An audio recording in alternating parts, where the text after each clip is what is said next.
This is Viewers Corner News.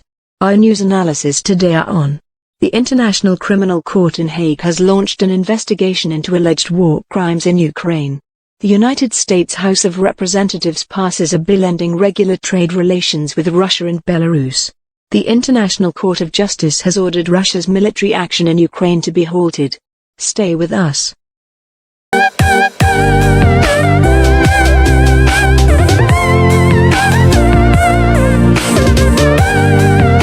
The International Criminal Court in Hague has launched an investigation into alleged war crimes in Ukraine. While the International Court of Justice considers disputes between governments, the International Criminal Court has the power to prosecute people who are found to be the most responsible for atrocities. Karim Khan, the ICC prosecutor, visited Western Ukraine and Poland on Wednesday, holding a virtual discussion with Mr. Zelensky and visiting a refugee shelter. Karim Khan said that he wanted to meet with Russian authorities. Mr. Khan also stated that he is working to establish the truth and guarantee that those guilty of international crimes are brought to justice in a court of law.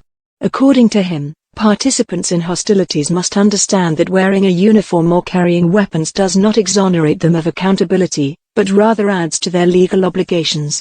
Actions against Russia are also underway at the European Court of Human Rights in Strasbourg, France, where interim remedies have been issued ordering Russia to stop military strikes against people and civilian objects.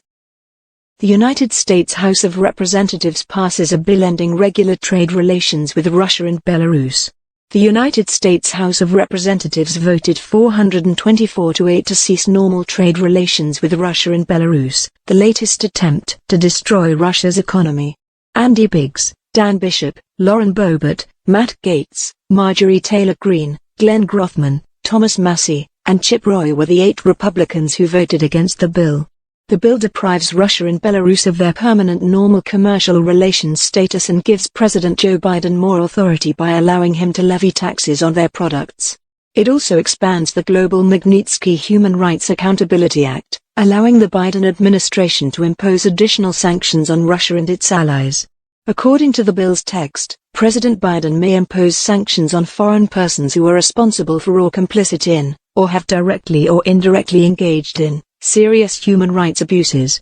The bill also calls for Russia's participation in the World Trade Organization to be suspended by revoking its most favored nation designation, which would allow for higher tariff rates on Russian exports.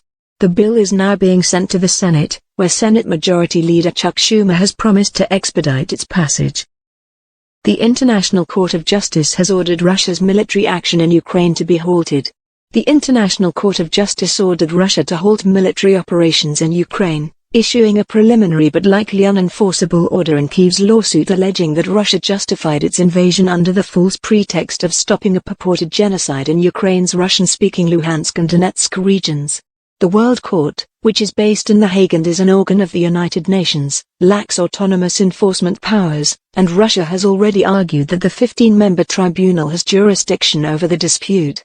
Mr. Volodymyr Zelensky, President of Ukraine, praised the International Court of Justice's decision. Zelensky stated on Twitter that Russia must instantly comply.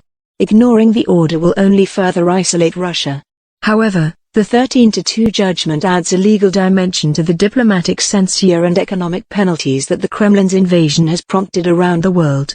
The International Court of Justice has a 13-2 vote on preliminary measures, with Russian and Chinese judges opposing them. Former Russian Ambassador Kirill Gevorgyan and former Chinese diplomat and law scholar Shui Hankan dissented. Judges from Australia, Brazil, France, Germany, India, Jamaica, Japan, Lebanon, Morocco, Slovakia, Somalia, and Uganda, as well as a temporary judge nominated by Ukraine, joined Judge Donoghue in the majority. If you want to get more analysis on politics and good governance, health issues and others, subscribe to our channel and click on the notification bell. Thanks for watching.